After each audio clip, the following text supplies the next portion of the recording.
Ladies and gentlemen, welcome to my wild card weekend predictions. I've got exciting news for you guys. If you don't follow me on Twitter, then you wouldn't know that my dad will be joining us for every pick today as well, since it's only 6 games. I'll probably do it in a format of me, then him, me, then him, me, then him, because he does not want me to see and copy his picks, so I gotta be super careful about it. Couple of plugs as always. Don't forget to use code WyattzWorld on G Fuel or Prize Picks, where you can save yourself a discount on any G Fuel products or match up to $100 of your first deposit. But that's all I got for today. Let's get into my wild card weekend NFL predictions.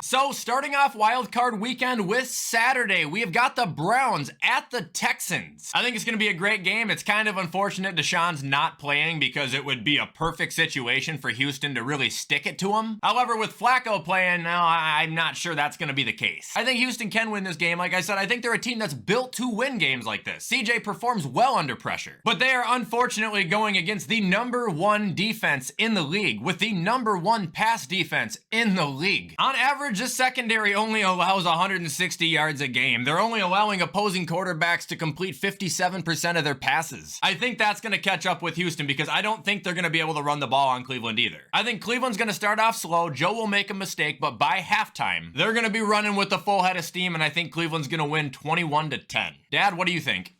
Hi, WyattzWorld junkies. Wyatt's dad back with some more picks. Finished the regular season 15-3 with that Buffalo over Miami pick. So Wyatt was allowing me to take a crack at the wild card weekend. First game is Cleveland at Houston. I like both these teams a lot. I think that it would be fun to see Cleveland against the Lions in the Super Bowl, but I don't think that's going to happen. Cleveland comes into this game with a #1 defense overall. Houston with a #14 defense. They're both very similar. They met 4 weeks ago, and Stroud was out, and it was a 14-point game in Cleveland's favor. I think that Cleveland will be able to move the ball on Texas, and I think the Texans are going to have some difficulty on Cleveland's defense. The pass rush and that secondary, which is #1 in the NFL, is probably going to hold them down. I like Cleveland to win this game 24-16.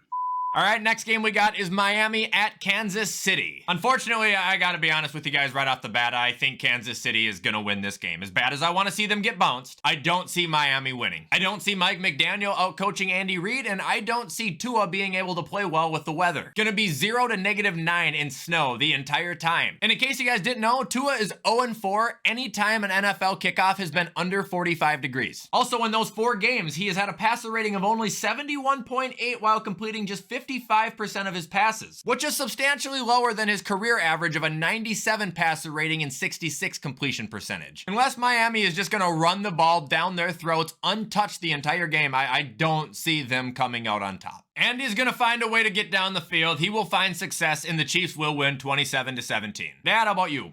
The Dolphins at Kansas City. These two teams are mirror images of each other in terms of their index. Both of them have an index of 11. And by index, I say that Miami has a defense ranked, I think, #10 and an offense ranked #1, which is 11. Kansas City has a defense ranked #2 and an offense ranked #9, which is also 11. That's the type of index that I'm talking about. I would normally, to be honest, pick Miami, but since Miami's so banged up with their linebackers, and if you're desperate enough to play Eli Apple in your secondary, that's bad. I think this game will be close. I think Travis Kelce probably makes a difference against those linebackers, and I like Kansas City to win this game 24-20. Hopefully they do, so I don't have to hear Mahomes complain about how he got cheated by the referees or whatever. He turned into a whiner. I used to think a lot of the guy. I don't think much of him anymore, and I am sick of Taylor Swift. Every time I see her, I want to vomit. Anyway, that's the way I like it. Kansas City to win by 4.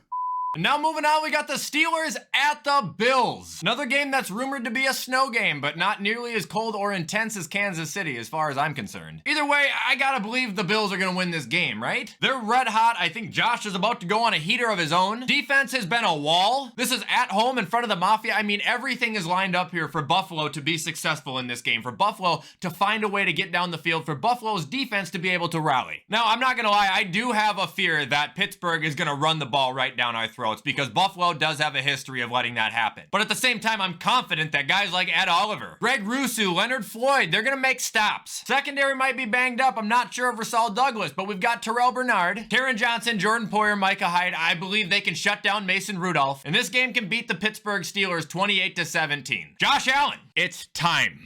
Pittsburgh and Buffalo. I like both of these teams. Pittsburgh would be my second favorite team when the Vikings choke like they did this year, but I also like the Bills a lot. The index for these two teams is pretty wide, 13 to 46 when I figured it out in Buffalo's favor. TJ Watt is out. You know, you compare Rudolph to Allen, and there really isn't much comparison. The guy doesn't have enough time, and I think he's going to be a good quarterback.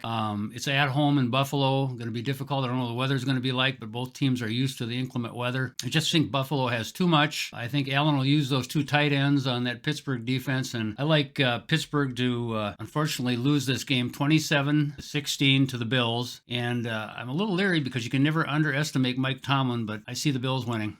All right, next game is Green Bay versus Dallas, and this is Sunday night. Sorry, I forgot to mention the Bills-Steelers game is Sunday at 1 p.m. Anyway, as far as Green Bay and Dallas goes, sadly, as much as I want to take Green Bay here, I'm going to finally take Dallas to get the better of them. I have no doubt in my mind Jordan Love will have a good performance, but I do not think the running backs are going to be able to run on Dallas, and I think Dak is going to destroy the Green Bay defense. You guys got a lot of speed and a lot of bodies to cover out there, man. Dallas is a lot more dangerous than people think. I just think it's going to be too much, and I actually kind of have this as a blowout. I think Dallas is going to win this game 30-14.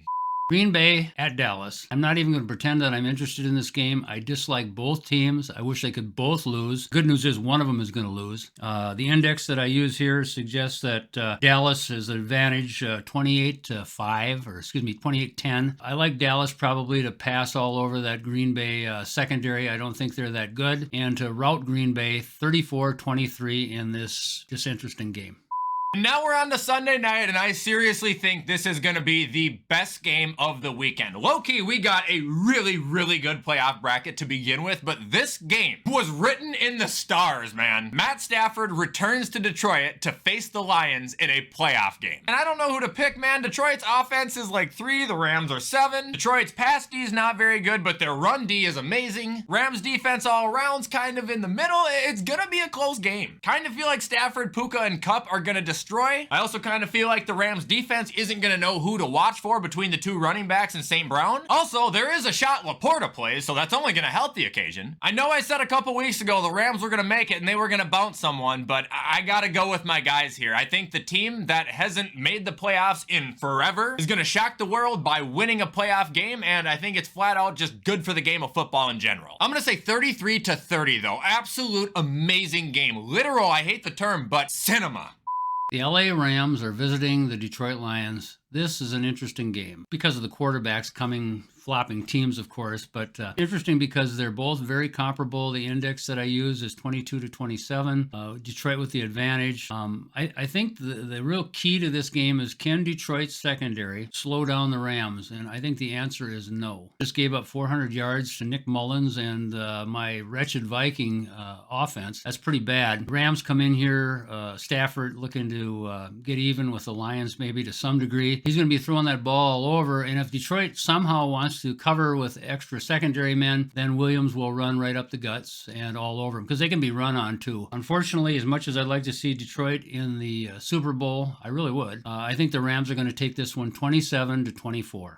And ending with Monday night, we've got Philly at Tampa, and I gotta be wise to pick with my actual brain here and not with just pure hatred. I've done the research. Jalen's expected to play. Nick Sirianni is hopeful that he's gonna have both A.J. Brown and Devontae Smith back. Okay, with Tampa's pass D being terrible, that is extremely hopeful news for Philadelphia, because I don't think they're gonna be able to run on Tampa. Now, I don't doubt that the Bucs are gonna be able to score on Philly. They definitely will. However, I think this game is actually just gonna boil down to Todd Bowles revealing that he is indeed not a fucking head coach. I think this is gonna be a game that the Bucs have won, but they're going to get too comfortable. They're going to make some poor decisions. They're not going to manage time correctly, and I think the Eagles are actually going to come from behind and take this win away. Not going to be by a lot. We'll go 27-24, but unfortunately, Philly advances.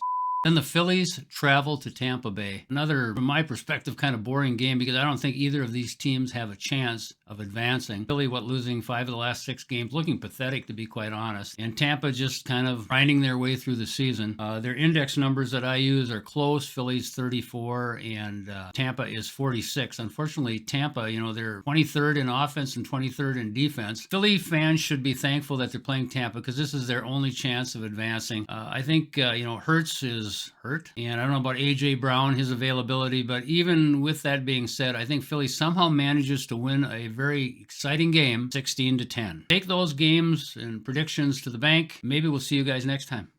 And that is going to be all for our wild card predictions, everybody. Dad, thank you so much for taking the time to make your predictions. I would love to have you back next week if you would take the time to do it again. However, with everything I just said, I'm going to hop off and get this edited so you guys can watch it on time. Show any support. You guys know I appreciate it. And as always, I will see you in the next video.